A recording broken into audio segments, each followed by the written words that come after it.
ரோமர் 9ஆம் அதிகாரத்தை ஸ்டார்ட் பண்ணும் போதே பார்த்திங்கன்னா பவுல் ரொம்ப சங்கட்டத்தோட ரொம்ப கவலையோடு எழுதுறாரு. எனக்கு மிகுந்த துக்கமும் இடைவிடாத மனவேதனையும் இருக்குது, நான் சொல்கிறதெல்லாம் பொய் கிடையாது அப்படின்னு சொல்கிறார். ஏன் பவுலுக்கு இவ்வளோ ஒரு மனசு துக்கம் மனசு வேதனை அப்படின்னு பார்த்தீங்கன்னா 3வது வசனத்தில் என்னுடைய ஜனமாகிய மாம்சத்தின்படி என்னுடைய மாம்சம் என்னுடைய ஜனமாகிய என்னுடைய சகோதரருக்கு பதிலாக நானே கிறிஸ்துவிலேருந்து சபிக்கப்பட்டவனாக இருந்தால் நல்லா இருக்கும் அப்படின்னு சொல்கிறாரு. பாருங்க, என்ன ஒரு கரிசனை நிறைஞ்ச ஒரு இருதயம். என்னுடைய கூட பிறந்தவங்க என்னுடைய ஜனம் இவங்க இப்படி கிறிஸ்துவுக்கு விட்டு சபிக்கப்பட்டவங்களா ஆகிறதுக்கு பதிலாக நானே பேசாமல் அப்படி ஆயிருந்தா கூட நல்லா இருக்கும் அப்படின்ட்டு அவ்வளோ மனவேதனைப்படுறாரு. அவங்க இடத்துல தன்னை வச்சு பேசுறாரு. அந்த அளவுக்கு ஒரு கரிசனை நிறைஞ்ச ஒரு இருதயமா இருக்குது பவுலுக்கு. உங்களுக்கும் எனக்கும் இந்த அளவுக்கு கரிசனை என்னைக்காச்சும் இருந்திருக்கா? உங்க கூட பிறந்த சகோதரனுக்காகவோ இல்லை உங்க கூட பிறந்த சகோதரிக்காகவோ இல்லை உங்க சபையாருக்காகவோ இல்லை உங்க ஊழியக்காரருக்காகவோ இல்லை உங்க இனஜன பந்துக்களுக்காக என்னைக்காச்சும் அவங்கள நினைச்சு இந்த அளவுக்கு நீங்களும் நானும் கரிசனை பட்டிருக்கோமா? அவர் எதுக்காக பவுல் அவ்வளோ கரிசனை படுறாரு, அவ்வளோ மனவேதனை படுறாருன்னு பார்த்தீங்கன்னா 4வது வசனத்தில் அவங்க யார்? அவங்க முதல்ல புத்திர சுவிகாரத்தோடு இருந்தவங்க, ஆண்டவருடைய மகிமையை பார்த்தவங்க, அவருடைய உடன்படிக்கை நியாயப்பிரமாணம் இதெல்லாம் இவங்களுக்கு தான் கொடுக்கப்பட்டிருந்துச்சு. அவருடைய ஆராதனையை அந்த தேவன் கொடுத்ததுன்னு அந்த ஆராதனை இவங்களுக்குரியதாக இருந்துச்சு. இப்படி எல்லாமே இவங்களுக்குரியதாக இருந்துச்சு. அவங்க தன்னுடைய சொந்த ஜனமாக இருக்கிறதுக்காக அழைக்கப்பட்டவங்க. ஒரு காலத்தில் இப்படி தானே உங்கள் கூட பிறந்தவங்களும் சரி, உங்கள் என்ன ஜன பந்துக்கள் யாரோ ஒருத்தவங்க இல்லை உங்கள் சபையார் இல்லை உங்கள் ஊழியக்காரர் ஒரு காலத்தில் இப்படி தேவனோடு இருக்கும்படி சொந்த ஜனங்களாக இருக்கும்படி அவருடைய மகிமையை பார்த்தவங்களா, அவர் கூட நெருங்கி நடந்த ஒரு பழக்கம் உள்ளவங்களா அப்படி இருந்தவங்க தானே இப்போ அவரை வேணான்னு சொல்லி மீட்பர் வேணான்னு சொல்லி இயேசு கிறிஸ்துவ வேணாம் அப்படின்னு சொல்லி ஒதுக்கி அவர் விட்டு பின்மாறி போயிருக்காங்க. பவுல் மாதிரி நீங்களும் நானும் அவங்களுக்காக ஐயோன்னு சொல்லி என்னைக்காச்சும் கரிசனைப்பட்டிருக்கோமா? அவர் இதுக்காக தாங்க அப்படி பவுல் ரொம்ப துக்கமாக மனவேதனையாக இருக்காரு. அதே நேரத்தில் உங்களுக்கு நான் என்னோடய லைஃப்பில் நடந்த ஒரு இன்சிடெண்ட்டோடு சொன்னால் உங்களுக்கு இன்னும் கொஞ்சம் ஈஸியாக புரியும், சரிங்களா? ஒரு நாள் என்னாச்சுன்னா, நான் என் ஃப்ரெண்டு பேசிகிட்டு இருக்கும்போது நான் என் ஃப்ரெண்டுக்கிட்ட சொல்கிறேன், நான் 2 பேருக்காக நான் ரொம்ப மனசு வேதனையோடு நான் ஜெபிச்சிட்ருக்கேன். இவ்வளோ ஆண்டவருக்குள்ளே இருந்தவங்க எப்படி இப்படி போகலாம் அப்படின்ற ஒரு கோபம் ஒரு பக்கம், எனக்கு ரொம்ப மனவேதனை ஒரு பக்கம். சார், நான் இவங்களுக்காக ஜெபம் பண்ணுறேன், நீயும் ஜெபம் பண்ணிக்கோ அப்படின்னு சொல்லி அவங்க பேர் சொல்லலை, அவங்க எதுக்காகன்னு சொல்ல. ஆனால் நான் என் ஃப்ரெண்டுக்கிட்ட ஜெபம் பண்ணிக்கோ அப்படின்னு சொன்னேன். நானும் ஜெபம் பண்ணேன், என் ஃப்ரெண்டும் நான் சொல்கிற வரைக்கும் அதுக்காக ஜெபம் பண்ணிட்டு தான் இருந்தாங்க. இது கொஞ்ச நாள் அப்படியே தொடர்ந்துச்சு. சில மாதங்கள் ஆயிடுச்சு. நாங்கள் ப்ரேயரில் வச்சுட்டு தான் இருக்கிறோம். சில மாதங்கள் கழிச்சு இன்னும் ஒரு நாள் என்னாச்சு, நான் என் ஃப்ரெண்டுக்கிட்ட பேசிட்டு இருக்கும்போது ரொம்ப கண்ணீர் அடித்தேன். இத்தனை நாள் ப்ரேயர் பண்ணிகிட்ருக்கோம், எனக்கு கொஞ்சம் கூட ஒரு நம்பிக்கையே கிடையாது.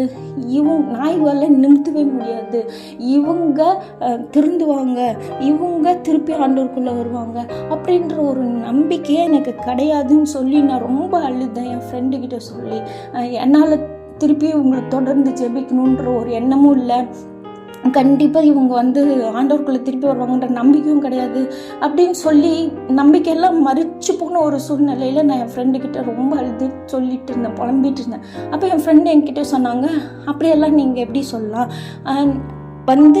ஆண்டவர் நினச்சா ஏஸ்ப நினச்சா யாரை வேணாலும் எப்போ வேணாலும் அவர் சந்திக்க முடியும், தொட முடியும், திருப்பி கொண்டு வர முடியும். அப்படி அவருக்கு சித்தம் இல்லைன்னா அது அவருக்கு சித்தம் இல்லை. ஸோ நீங்கள் எப்படி அதெல்லாம் டிசைட் பண்ணலாம்? லாஸ்ட் மினிட் வரைக்கும் போராடலாம், அது மட்டும்தான் நம்மளால முடியும் அப்படின்னு சொல்லிட்டு என் ஃப்ரெண்டு எனக்கு ஒரு நல்ல ஒரு அட்வைஸ் கொடுத்தாங்க. ஸோ அந்த டைம்லேருந்து நான் என்ன பண்ணேன், அவ்வளோ மனசு சோர்வாக இருந்துச்சு. நான் என்ன டிசைட் பண்ணேன் அப்படின்னா, ப்ரேயரே பண்ணக்கூடாது இனிமேல் இவங்க 2 பேத்துக்காக அப்படின்னு டிசைட் பண்ணி இருந்த நான் என்ன பண்ணேன்னா, என் ஃப்ரெண்டு சொன்னதை கேட்டு இல்லை, லாஸ்ட் மினிட் வரைக்கும் நான் இவங்களுக்காக நான் போராட தான் போகிறேன், அதுக்கு மேலே ஆண்டவர் சித்தம் எப்படியோ அப்படி இருக்கட்டும் அப்படின்னு சொல்லிட்டு விட்டுட்டு நான் தொடர்ந்து அவங்களுக்காக ஜெபிக்க ஆரம்பித்தேன். அப்போ ஆண்டவர் என் கூட பேசின வார்த்தைகள் இதெல்லாம் தான் இந்த அதிகாரத்தில் பிள்ளைங்க 11வது வசனத்தில் பாருங்கள், பிள்ளைங்க இன்னும் பிறக்கல, நல்வினை தீவினை இன்னும் செய்யலை, ஆனாலும் ஆண்டவர் வந்து யாக்கோபை தான் தெரிந்து கொண்டார் இல்லையா. அந்த மாதிரி அவங்க ஆண்டவர் வந்து யார் மேலே இரக்கமாக இருக்கணும் அப்படின்னு அவர் சித்தமாக இருக்கிறோம், அவங்க மேலே கண்டிப்பாக இரக்கமாக இருப்பார். யாரை கடினப்படுத்தணும்னு சித்தமாக இருப்பாரோ அவங்கள கடினப்படுத்துவார். ஸோ இது வந்து நம்ம இப்படி இருக்கோம், என்னடா அவங்க இப்படி இருக்காங்களே அப்படின்னு சொல்லி உங்களை கொஞ்சம் உயர்த்தியோ, மற்றவங்கள கொஞ்சம் உங்கள் யாரை வந்து வழி விலகி போயிட்டுருக்காங்களோ உங்கள் ஜனம், அவங்கள வந்து கொஞ்சம் தாழ்த்தியோ நீங்கள் நினைக்காதீங்க. ஏன்னா இது உங்கள் செயல் இல்லை, உங்களுடைய கிரியை இல்லை. இது ஆண்டவர் யார் மேலே இரக்கமாக இருக்கணும்னு சித்தமாக இருந்தாரோ அதனால மேலே இரக்கமாக இருக்காரு. யாரை கடினப்படுத்தணும்னு சித்தமாக இருந்தாரோ அவங்கள கடினப்படுத்திருக்காரு. இப்போ ஒரு களிமண் இருக்குது அப்படின்னா அந்த களிமண் வந்து மிதிக்கிற அந்த வந்து குயவனை ஒரு பாத்திரத்தை கனமான பாத்திரத்துக்கும், அதாவது நல்ல ஒரு வேல்யூபிளான ஒரு பாத்திரமாக செய்யறதுக்கும், கொஞ்சம் வேல்யூ கம்மியான ஒரு பாத்திரமாக செய்யறதுக்கும் அது அவருக்கு உரிமை இருக்கு இல்லையா. அந்த மாதிரி தான் ஒருத்தரை வந்து கிருபா பாத்திரமாக பணையறதுக்கும், ஒருத்தரை வந்து கோபாக்கனைக்கு உண்டான பாத்திரமாக எத்தனைப்படுத்துறதுக்கும் அது அவருடைய சித்தம். நம்மளுக்கு ஸ்நேகிக்கப்படாமல் இருந்த உங்களை ஸ்நேகிக்கப்பட்டவன்னு அவர் அழைச்சார் இல்லையா. ஸோ நீங்கள் வந்து இது இவ்வளோதான் முடிஞ்சிச்சு அப்படின்னு சொல்லியெல்லாம் யாருக்காக நீங்கள் ப்ரேயர் பண்ணிருக்கீங்கன்னு எனக்கு தெரியல. கிவ் அப் பண்ணாதீங்க. எனக்கு நடந்தது தான் உங்களுக்கு சொல்கிறேன். இப்போ அவங்க நான் யாருக்காக 2 பேத்துக்காக ஜெபிச்சுட்டு இருந்தனோ அவங்க டோட்டலாக மாறிட்டாங்க, ஆண்டவருக்குள்ளே வந்துட்டாங்க, 2 பேருமே வந்துட்டாங்க. அதை நினச்சி எனக்கு நிறைய சந்தோஷமாக இருந்துச்சு.